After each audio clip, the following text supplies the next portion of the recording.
Kasali dahil Ay, ako talaga, 80s. Kasi alam nyo, ang tagal kong nagtrabaho rin sa radyo. Hindi naman super tagal, pero alam nyo yung college pa lang ako, nagtatrabaho na ako sa radio station. Kaya naman, yun talaga yung kinagisnan kong music. Nung nagkaroon ako ng first boyfriend ko, yun ang mga napapakinggan kong music dahil gumagawa kami ng playlist. Kaya sa 80s talaga ako na in love. And dami yung mga love songs dun talaga na kamahal-mahal at kaibig-ibig yung mga lyrics. At kaya naman, sa mga katsuper nating taxi driver, naku dun sa mga nagmamaneho dyan, mapa-bus driver ka man, mapa-truck man yung minamaneho mo, gaano man kalaki o kaliit yan, naku. Invited ka na makinig sa atin ngayong gabi as we welcome live on air no ang ating caller. Kaya naman i-plug na po natin ating numero 02874369998 at malay mo ka-vibes, dito mo na mahanap sa programang ito ang iyong hinahanap at baka masabi mo na rin sa kanya, nice to meet you. Ayan no, I think yung kaklase ko pero tatanungin ko muna para ma-sure natin. Ano bang pangalan mo, kuya, at taga saan ka? Pangalan ko po ay Jericho, galing Cubao. Jericho ng Cubao, o di ba? Kahit saan ka mapadpad sa parte ng Pilipinas, laging may papuntang Cubao. Kaya doon sa mga nagkakakrash sa boses ni Jericho, naku, wag niyo na isipin na, naku, taga Cubao pala yan, DJ Alex. Walang long distance dito. Dahil isipin mo na lang, kay taga Samar ka, may bus papuntang Cubao, kaya wag mo kaming bigyan ng excuse na yan. Pero Jericho, ikaw ba ay single? Yes po. Ay, single si Jericho! Alam nyo na mga ka-vibes kung kayo magkagusto kayo pakinggan nyo na mabuti ang kwento ito si Jericho. Pero Jericho, ikaw ba, if I may ask, okay, ilang taon ka na? 27. Ay, okay, bagets na bagets. But at the same time, parang ready na itong humakbang sa yung mga marriage. Kasi di ba sabi nila Jericho, yung mga 27 daw, yan daw yung parang ideal age para magpakasali. Agree ka ba doon? Pwede na. Ay, pwede na. Handa na. Feeling ko malaki sahod nito kasi handa na. Tama ba? Ano bang ginagawa sa buhay ni Jericho? Ako po ay engineer. Ay, sabi na nga ba, malaki talaga sahod Totoo ba yun? Kasi di ba sabi nila sa Pilipinas, anak gusto ko mag-engineer ka para isang pirma mo lang, malaki ang sahod. Totoo yun, no? Totoo, pero kasi bago yun, magsisimula ka talaga sa simula. O yun naman, di ba napaka-humble naman talaga ni Jericho. Pero sabi sa inyo mga ka-vibes tama yung hula ko. Pogi talaga to at malaki sahod. O alam mo na kunin mo number nito mamaya sa akin. O hindi, pero ikaw ba Jericho, sabi mo single ka nga ngayon. But have you ever had an experience when it comes to love? Kung saan nagmahal ka ng sobra, nasaktan ka, and when was that? If pwede mong i-share sa amin ngayong gabi. Actually, yes. Yun yung first girl ko na nakilala ever. So, as a person kasi, torpe kasi ako. So, I like this girl. We're talking for 1 year. 1 year? Nag-uusap lang, walang special something, ganon?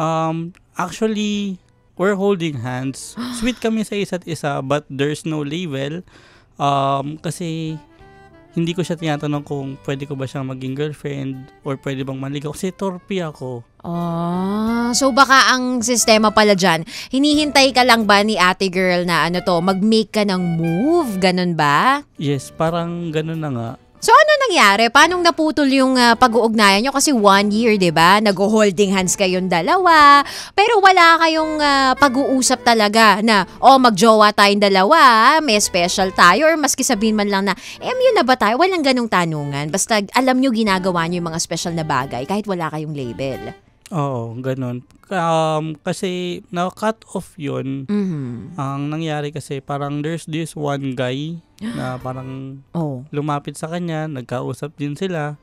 Etong one guy naman na to is tinanong siya kung pwede bang manligaw hanggang sa naunahan na ako. Ay, yun talaga minsan, no? Kailangan, sabi nga nila, mabilis ka. Kasi kung hindi ka mabilis dumamoves, mauunahan ka ng ibang ibon. Ano yung kasabihan na yun? Pinagsasasabi ko, no? Yung parang, whoever catches the camerloot, the early bird catches the worm. Diba? Yun ba yung kasabihan na yun? Tama ba yung pinagsasasabi ko? Makasabihin sa akin ng mga ka-vibes, gawa-gawa ako. Pero totoo yun, no? Kapag talaga mabilis ka, daig ng maalam ang, or ng mabilis ang maalam. Tama ba yung mga pinagsasasabi? Anong philosophy ba yung pinag-aralan ko? Parang ibang philosophy yung naturo sa akin. Pero gets namin yung punto mo. Naunahan ka dahil torpe ka. So how did that make you feel? Diba? Na nandun ito na Kulang na lang talaga pag-usapan nyo ng matino at mabuti. Pero naunahan ka dahil wala kang lakas ng loob. So how did that make you feel after that happened? Actually, sobra akong nalungkot. I tried to get her back, pero wala na talaga. Oh, ibig sabihin na-fall na rin talaga siya dun sa isang guy. So, matanong ko lang, no, hindi sa sinisiraan natin si ate dito. Kasi medyo naiintindihan ko rin yung part niya. Pero nag-holding hands kayong dalawa para kayong may mutual understanding na kasi MU naman, di naman kailangan i-verbalize yan. Kaya nga MU, diba? So, mag-MU kayo. But she was still entertaining another guy. Again, hindi to para siraan siya, no? Pero, nagiget ko din kasi yung feeling na, syempre, babae ka, diba? Ayaw mo namang matalo ka sa sitwasyon. So, what you do is, mag-entertain ka din para sa huli. Hindi ko yung mapapag-iwanan, no? Pero ano yun, nag-entertain pa siya ng ibang lalaki? Nagalit ka ba sa kanya? Nagtanim ka ba ng sama ng loob? Actually, hindi naman. May pagtatampo ko kasi for 1 year kami magkakilala. Nagkatampuhan lang kami one time and then I found out na meron na nga siyang kausap na iba. Ang sakit. Sila pa rin hanggang ngayon? Actually, hindi. Buti nga, Char. Hindi naman buti nga, pero ganun talaga, no. May mga nagsisimula, meron din po talaga mga nagtatapos. Pero ngayon, no, did you try na kausapin pa rin siya after finding out na wala na silang dalawa? Kasi single ka naman, sabi mo. Ngayon hindi.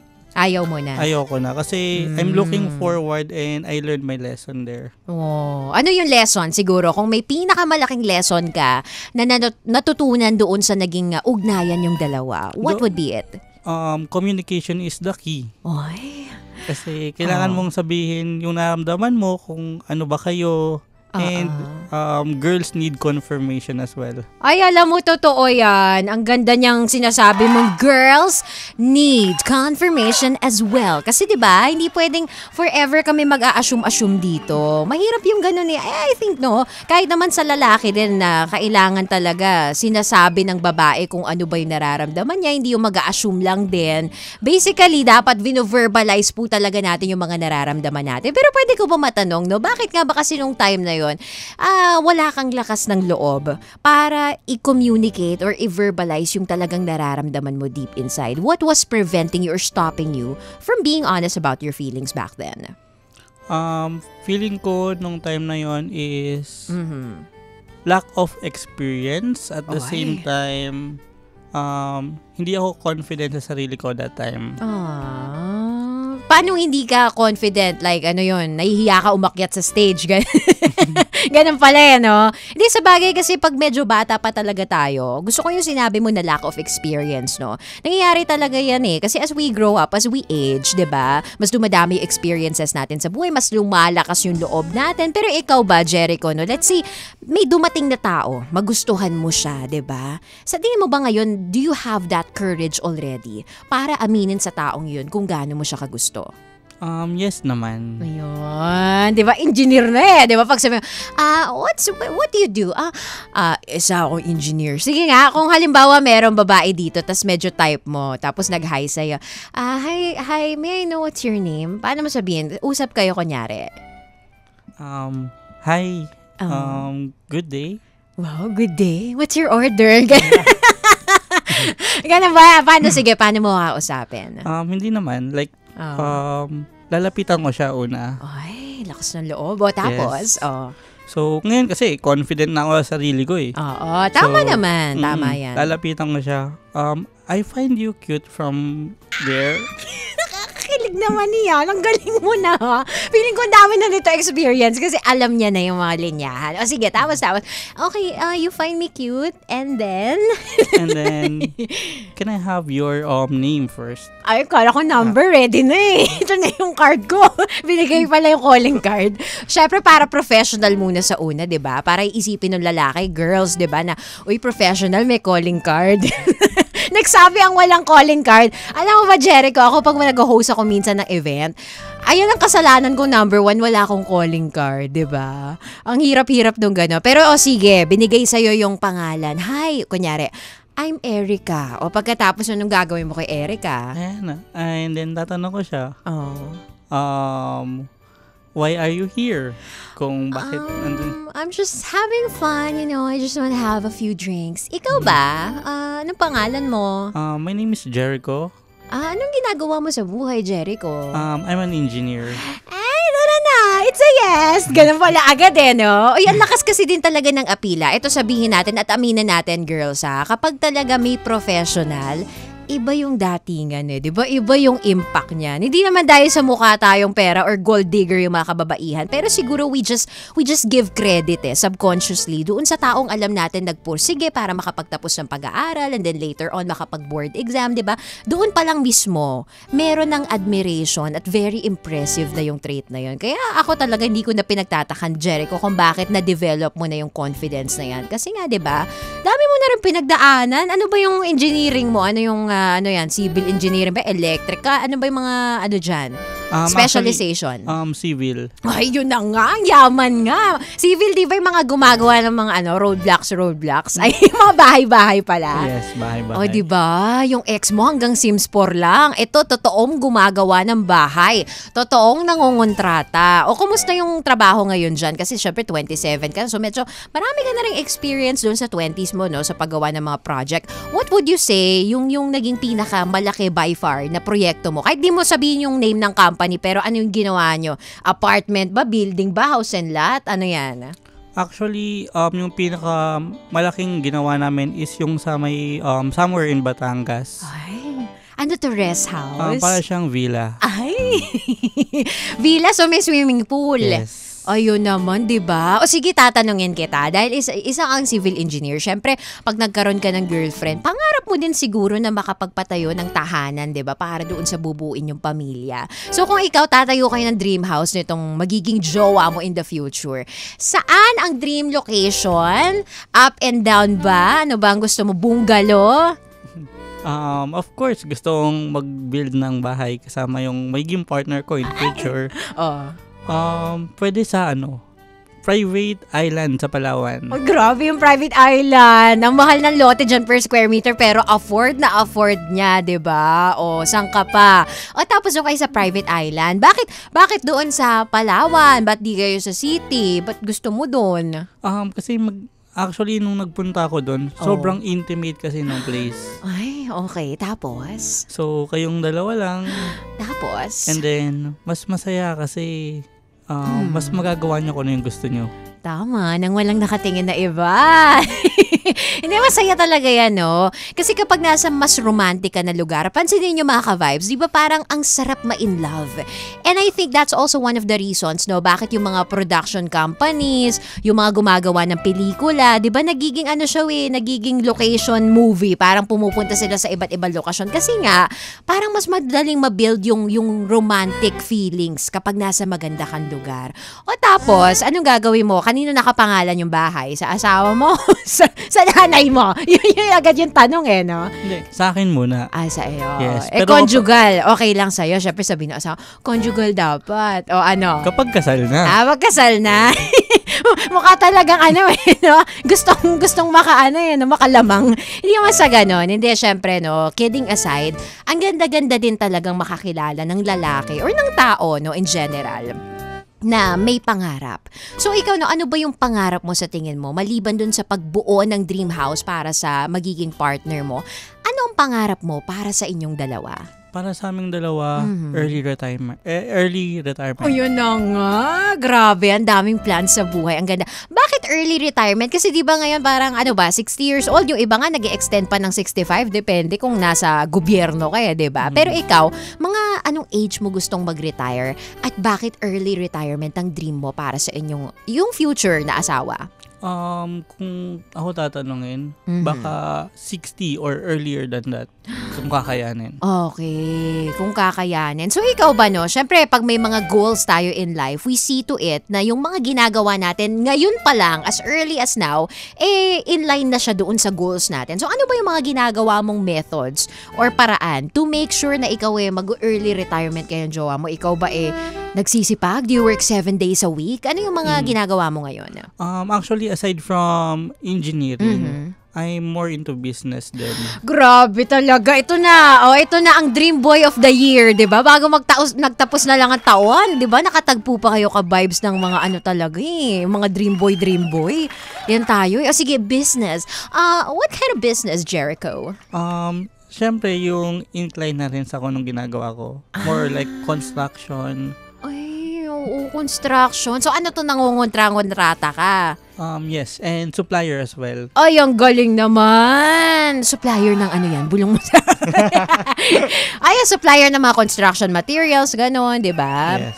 Oo, yung pupunta kayo sa mga, ano ba ito, nakikipag-partnership ka sa mga hardware, gano'n. That's right. Oo, may kilala ako nangungutang tas hindi na binabayaran, tas hindi naman ganun no? Mahirap yung ganun Uy, pero ang galing kasi as early as now, 27 ka lang, pero hindi ka lang engineer, ikaw din ay nagmamanage ng sarili mong business, no? So sa tingin mo, yung pagmamanage ng sarili mong business, ano yung mga traits na na-develop mo sa pagiging isang negosyante na sa tingin mo, pwede mong i-apply sa maging susunod mong relasyon? Regarding that, actually na-develop sa akin is yung understanding oneself. Ay, kasi kung ano yung pinasok ko ngayon, hindi ko naman yan pinasok lang dahil gusto ko, pero naintindihan ko sa sarili ko kung ano talaga yung gusto ko. Ayun. Mas nakilala mo kumbaga yung sarili mo. Self-discovery din yan talaga no? Pero ikaw ba matagal mo nang pinangarap na maging isang engineer? Yes. Bata pa lang talaga.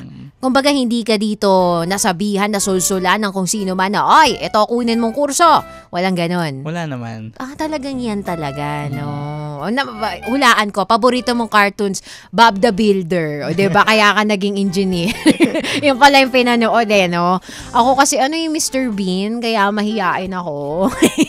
Puro tawa lang ako pag nahihiya, ganon. Ay, pero madiskarte si Mr. Bean, wag kayo Kaya ako madiskarte din ako sa buhay. Pero eto na nga, Jericho, ang dami ng mga ka-vibes natin. Yung nagme-message sa akin ngayon dito at kinikilig, no? Pero hindi ko muna sila papangalanan.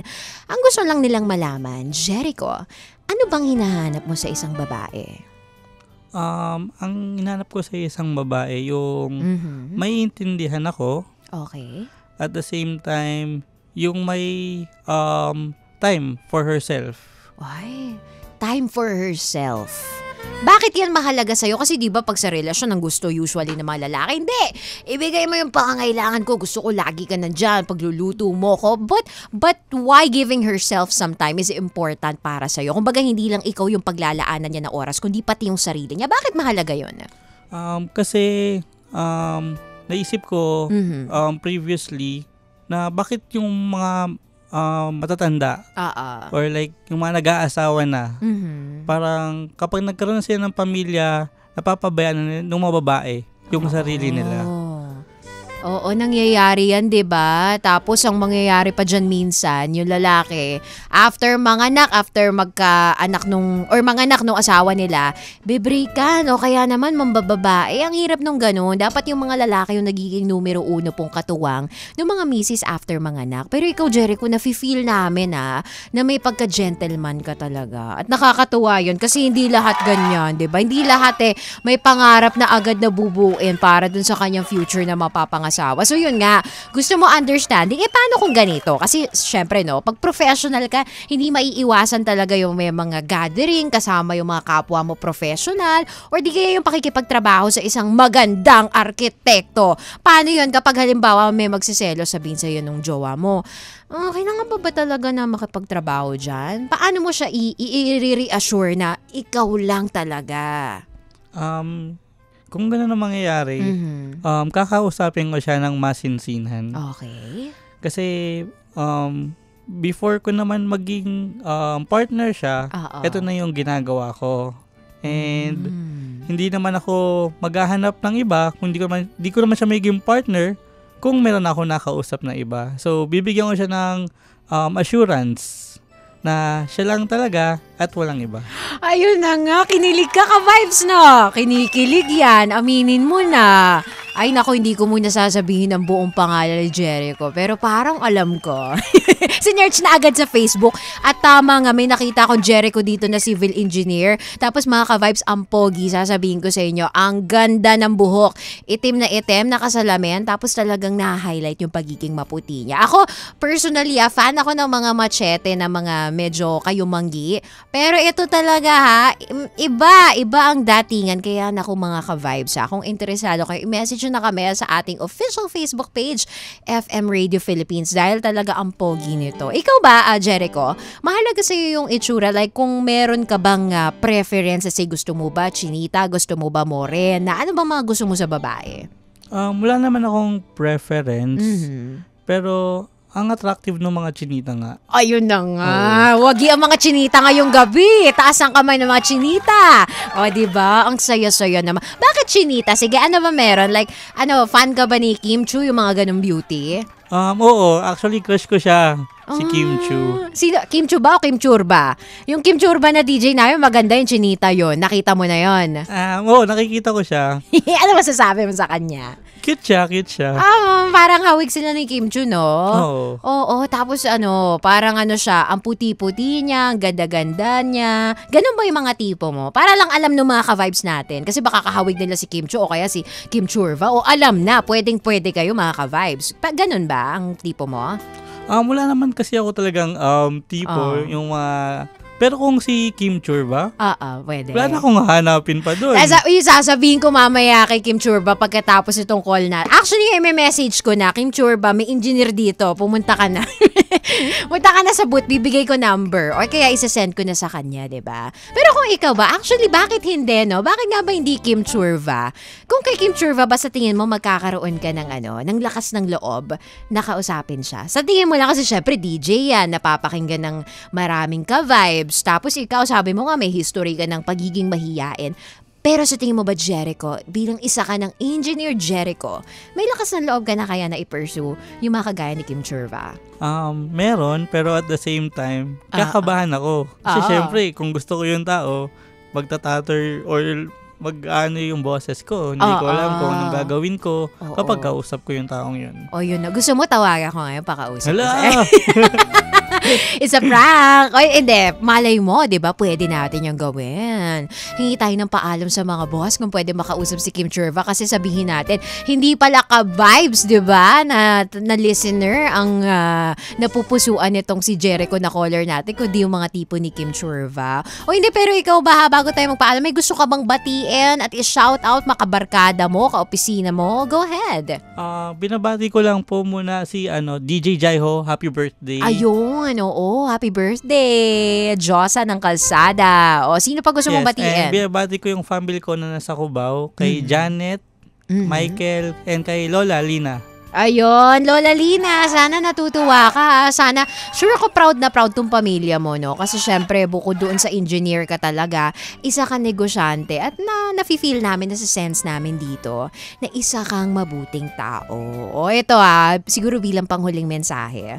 Kung may gusto kang sabihin ngayon at kung nakikinig, actually sabi ko kay Kim Churva, makinig siya ngayon, anong mensahe mo kay Kim Churva? Syempre gusto mo siya makilala. Sige nga. DJ Kim Churva, kung nakikinig ka man, bibigay ko yung number ko sa inyo. Ibibigay daw. Sige, tatanong ko kung papayag siya, pero iwan mo yung number mo dito. Tapos, tingnan natin, di ba? Malay mo, DJ and engineer, parang magandang collab, di ba? Pwede. Ano pa gusto mo sabihin sa kanya? Kung magme-message ka o tatawag ka sa akin, Sana. Siya pa yung sa bagay para makuha mo yung numero niya. Sana. Sige. Tingnan natin sa mga susunod na panahon. Malay naman natin. Magulat ka na lang. May unknown number nakalagay sa Apple. Maybe Kim Churva. Merry Christmas. Diba? Yun ang best Christmas gift para sa'yo, engineer. Maraming salamat sa pagtawag, Ang dami mong pangbayad ng load yaman. Salamat! Thank you. Okay, ingat ka palagi. Ayan mga ka-vibes, nakausap natin ang napakapoging boses, 'di ba? Na si Engineer Jericho ng Cubao 27. At ang tipo niya mga kagaya ni Kim Chu o kaya ay ni Kim Churva. Pero kayo ba mga ka-vibes, no? Kung kayo ba ang tatanungin, meron din ba kayong preference, no? Pagdating sa pagpili ng mamahalin. Alam niyo, hindi naman talaga natin masasabi, di ba? Yung preference normal yan. Kagaya na sabi ko kanina, gusto ko yung mga machete na mga kayumanggi, di ba? Kaya nga, alam niyo na ba't ako lagi nasa gym talaga? Alam niyo pero hindi. Minsan, pag tinamaan ka na lang talaga, di ba? Regardless kung ano pa yung gusto mo, yung sinet mo para sa sarili mo, lahat ng yan mabubuwal, di ba? Lahat ng walls na yan matatanggal. Kasi, bibigay ka na lang mag-give in ka na lang because grabe na yung intensity nung nararamdaman mo para sa taong yon. O, i-shout out ko lang si Kim or si William Mortel. Crush din niya si Kim Churban. Ako, may kaagaw na si Engineer. At si Tatan Dalabahan. Ayan, pabati po kami. Si Tatay or si Tagaytay. Ayan, Tagaytay niya daw gustong tumira. O, si Vince Malyari at saka si Adrian Cruz. Hello din po kay Michelle JML at kay Loy Hilario at kay Lito Dakayman. Maraming salamat. Gusto ko rin batiin yung lola ko. Nakikinig pala. Nanay Rosie, Tatay Mar. Good evening po. At si Lee Cyril. Ayan, nakatune in sa atin muli. Again mga ka-vibes, maraming salamat sa pagtutok. Naku, next Saturday and Sunday po ulit ay magsasama-sama tayo. Kaya naman ka-vibes, kung sa tingin mo natitipuhan mo si Engineer, naku, i-text mo na kami 0954-406-1967 o di kaya sa ating official Facebook page, FM Radio Philippines, at syempre ang landline natin na 028-743-6998, and for yours truly, Alex for a Change and Alex Baltazar on Instagram and Facebook respectively. Nako, sa ating pong pagbabalik, don't go away dahil marami pa tayong mga kasagutan sa ating question po ngayong gabing ito, which is, sa tingin mo ba ka-vibes, kaya pang buhayin ang nalalamig na relasyon? Kaya send mo ng iyong kasagutan. In the meantime, let's get back to more of the music. Dito lang sa 92.3 FM Radio Manila, your favorite music radio. Ka-vibes, oras 8:30 na. FM Radio Manila.